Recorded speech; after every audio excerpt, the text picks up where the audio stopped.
ഭദ്ര വരുമ്പോൾ രുദ്ര റൂമിലുണ്ടായിരുന്നില്ല. അവൻ അവളെ തിരക്കി വൈഷ് റൂമിൽ ചെന്നെങ്കിലും അവിടെ ആരും ഉണ്ടായിരുന്നില്ല.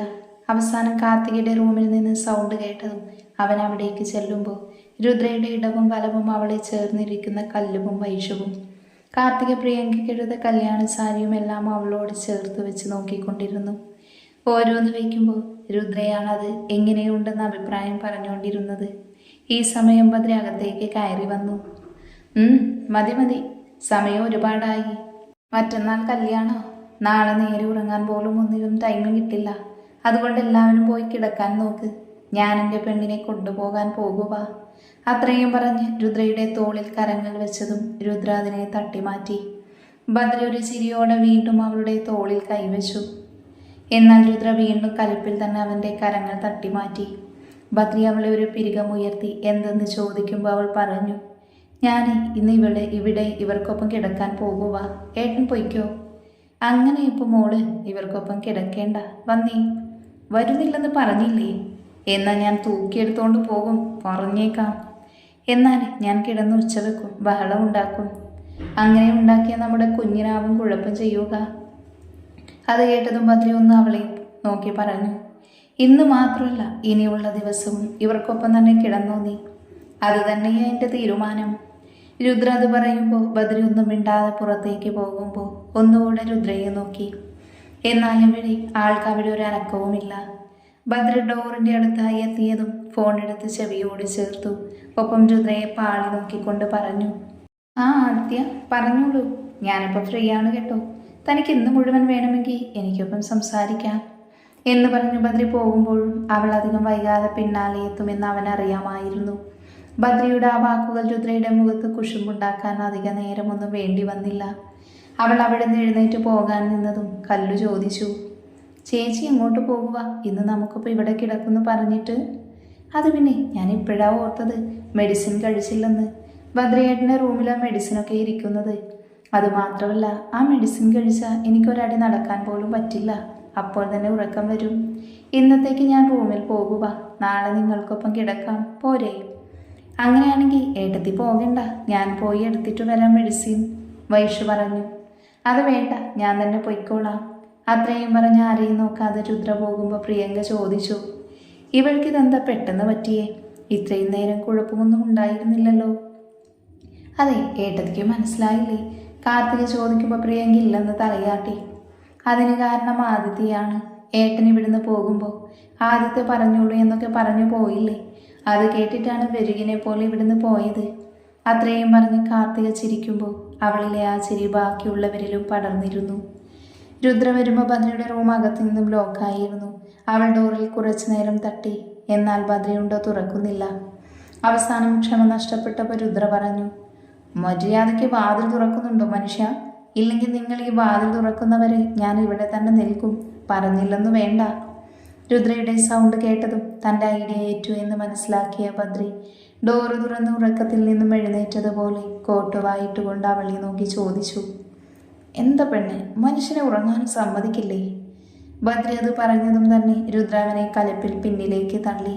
ഒപ്പം ബദ്രിയെ തലങ്ങും വിലങ്ങും അവൾ കരങ്ങളിൽ മുറുക്കെ പിടിച്ചിടിച്ചുകൊണ്ടിരുന്നു. എൻ്റെ ഭാര്യയെ മതിയടി, ദേഹം നോക്കുക. നോവട്ടെ, നിങ്ങൾക്ക് എന്നെ ഉറക്കി കിടത്തിയിട്ട് കണ്ട പെണ്ണുങ്ങളെ വിളിക്കണം അല്ലേ? അല്ലേന്ന്. ബദ്രി അവളെ തന്നിലേക്ക് ചേർത്ത് പിടിക്കാൻ നിന്നതും അവൾ കുതിരക്കൊണ്ട് അവനെ ഇടിച്ചുകൊണ്ടിരുന്നു. എന്നെ വിടുന്നുണ്ടോ? എനിക്ക് പോകണം. ദേ പെണ്ണെ, ഞാൻ പറഞ്ഞിട്ടുണ്ട് ഇങ്ങനെ ശരീരം അനക്കരുതെന്ന്. നീ മറന്നുപോയോ നമ്മുടെ കുഞ്ഞിനെ പറ്റി? മറന്നത് ഞാനല്ല, ബദ്രിയേട്ടനാ. എന്നെയും കുഞ്ഞിനെയും മറന്നു. നിങ്ങളല്ലേ മനുഷ്യ കണ്ട പെണ്ണുങ്ങളെ വിളിച്ചത്? ഓഹോ, അതാണോ? പിന്നെ ഞാൻ വന്ന് വിളിച്ചപ്പോൾ മോൾക്ക് വരാൻ വലിയ ജാട അല്ലായിരുന്നു. അപ്പം പിന്നെ ഞാനെന്താ വേണ്ടേ? രുദ്ര ഒന്നും മിണ്ടാതെ അവനെ നോക്കി. ഭദ്ര അവൾക്കടുത്തേക്കായി വന്നുകൊണ്ട് പറഞ്ഞു, എൻ്റെ പെണ്ണെങ്കിൽ നീ കരുതും പോലെ ഞാൻ ആരെയും വിളിച്ചില്ല. നിന്നെ ഇവിടെ വരുത്തണമെങ്കിൽ ഈ ഒരു വഴിയേ ഉണ്ടായിരുന്നുള്ളൂ. അതാ ഞാൻ അങ്ങനെ ചെയ്തേ, അല്ലാതെ ഞാൻ ആരെയും വിളിച്ചില്ല.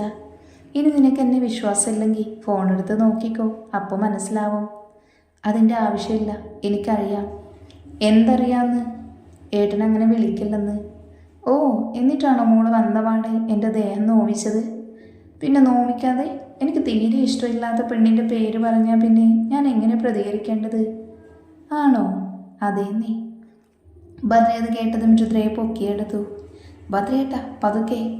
അതൊക്കെ എനിക്കറിയാം. എൻ്റെ മോളെ പിടക്കാതെ അടങ്ങിയിരുന്നാൽ മതി. അത് പറയുമ്പോൾ ഭദ്രയുടെ തോളിലെ കരങ്ങളിട്ട് അവൾ അവനെ നോക്കി. പതുക്കെ ഭദ്ര ചുണ്ടുകൾ അവളുടെ ചുണ്ടുകൾ ചേർത്ത് ചുംബനം നൽകി. അത്രയും മൃദുവായി. പിറ്റേന്ന് തിരക്കോട് തിരക്കായിരുന്നു. ഭദ്രയ്ക്കൊപ്പം എല്ലാത്തിനും കൂടെ തന്നെ വിശാലും സൂര്യയും ഋഷിയും വരുണും ഓടി നടന്ന് ഓരോന്ന് ചെയ്തു കൂടെ തന്നെ ഉണ്ടായിരുന്നു. ആ സമയത്താണ് കല്യാണി അവർക്കടുത്തേക്കായി വന്നത്. മോനെ ബദ്രി, വിനയ് വിളിച്ചിരുന്നു.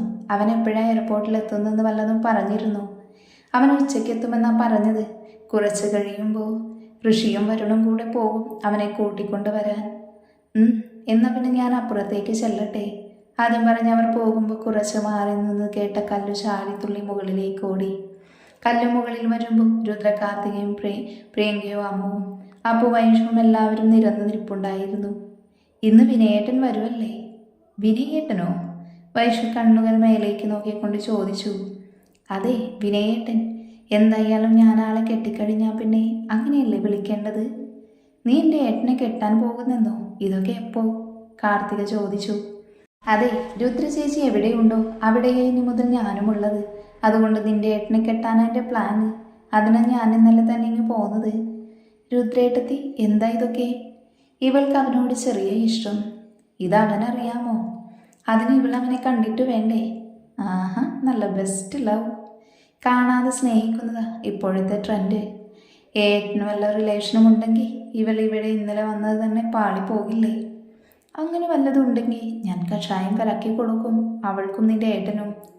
എൻ്റെ ഭഗവാനെ, ഈ ഭ്രാന്തിയുടെ കയ്യിൽ നിന്നും എൻ്റെ പൊട്ടനായ ഏട്ടനെ നീ തന്നെ കാത്തോളണേ. പൊടി മോളെ. കാത്തു ചേച്ചി, ഇവർ രണ്ടും ഒരു കാര്യത്തിനും ചേരും. അതെന്താടി? ചേട്ടന് പണ്ടേ വിവരമില്ല, ഇതിന് ബുദ്ധിയും ഇല്ല. അപ്പോൾ പിന്നെ സെറ്റാവില്ലേ? അത് കേട്ടതും എല്ലാവരും കൂടെ ചിരിക്കുമ്പോൾ വൈഷ്ണവിനെ നോക്കി കല്ലു പറഞ്ഞു. നിന്നെ ഉണ്ടല്ലോ, നിന്നെ ഇന്ന് ഞാൻ. അത്രയും പറഞ്ഞ് അവളെ തല്ലാൻ ഓടിക്കുമ്പോൾ വൈഷ്ണു മുന്നിലായി അവൾക്ക് പിടികൊടുക്കാതെ ഓടി. വിനയും വരുണും ഋഷിയും കൂടെയാണ് കൂട്ടിക്കൊണ്ട് വന്നത്. അവൻ വീട്ടിലേക്ക് വരുമ്പോൾ മുന്നിൽ നിൽക്കുന്ന കല്യാണിയുടെ അടുത്തല്ല ആദ്യം ഓടിച്ചെന്നത്. അവിടെ ഓരോ തിരക്കിൽ നിൽക്കുന്ന ഭദ്രയുടെ അടുത്തേക്ക് ചെന്ന് അവനെ കെട്ടിപ്പിടിച്ചു. അത് കണ്ടു നിന്ന എല്ലാവരിലും സന്തോഷം നിറച്ചു. അവൻ ഭദ്രയെ ചേർത്ത് പിടിച്ചുകൊണ്ട് തന്നെ പറഞ്ഞു, സോറി ഏട്ടാ, ഏട്ടനെ മനസ്സിലാക്കാൻ വൈകിപ്പോയതിൽ. അതൊക്കെ കഴിഞ്ഞതല്ലേ, നീ വന്നതല്ലേ ഉള്ളൂ. പോയി ഡ്രസ്സൊക്കെ മാറി ഒന്ന് കുളിച്ച് വല്ലതും കഴിച്ച് വാചക്ക. നമുക്കേ നൈറ്റ് അടിച്ച് കുളിക്കാനുള്ളതാ.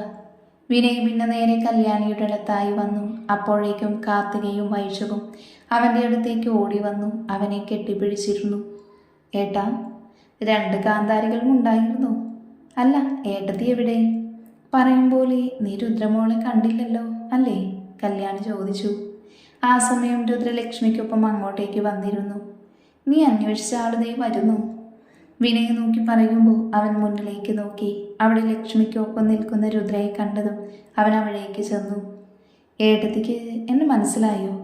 അത് ചോദിച്ചതും രുദ്ര അവനെ നോക്കി പറഞ്ഞു, വിനയല്ലേ? നിന്നെ എനിക്കറിയാതിരിക്കുമോ? ഞാൻ കരുതി ഏട്ടത്തിക്കതേ ഇവൾമാർക്കൊപ്പം കൂടി ഇതുപോലെ ആയിട്ടുണ്ടാവുമെന്ന്.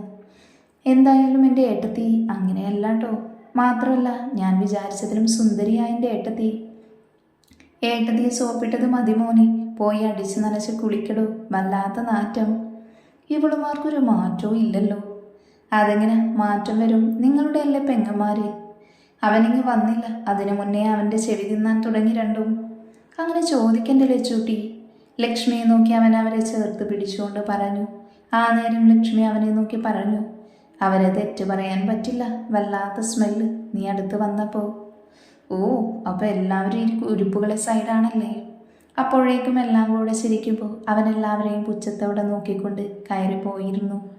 സൂര്യമുകളിലേക്ക് വരുമ്പോൾ മുന്നിൽ ഒരുങ്ങി അതീവ സുന്ദരിയായി നിൽക്കുന്ന കല്ലുവിനെ കണ്ട് അവൻ്റെ കണ്ണുകൾ വിടർന്നു. അല്ല, താൻ ആരാ? എനിക്കാളെ മനസ്സിലായില്ല. വിനയ് അവളെ നോക്കി ചോദിക്കുമ്പോൾ അവൾ പറഞ്ഞു, ഞാൻ രുദ്രചേച്ചിയുടെ അനിയത്തിയ കല്ലു. ആ, കാർത്തിക വിളിച്ചപ്പോൾ പറഞ്ഞിരുന്നു. അത് താനായിരുന്നല്ലേ? ഞാൻ ആരെന്ന് മനസ്സിലായോ? മനസ്സിലായി. എന്നാ പറയ്, ആര്? വിനയേട്ടൻ. അപ്പോൾ എല്ലാം അറിയാമല്ലേ? "ഉം, ഇന്ന് ഞാൻ ഫ്രഷായി വരാം, എന്നിട്ട് ഡീറ്റെയിലായി തന്നെ പരിചയപ്പെടാം നമുക്ക്."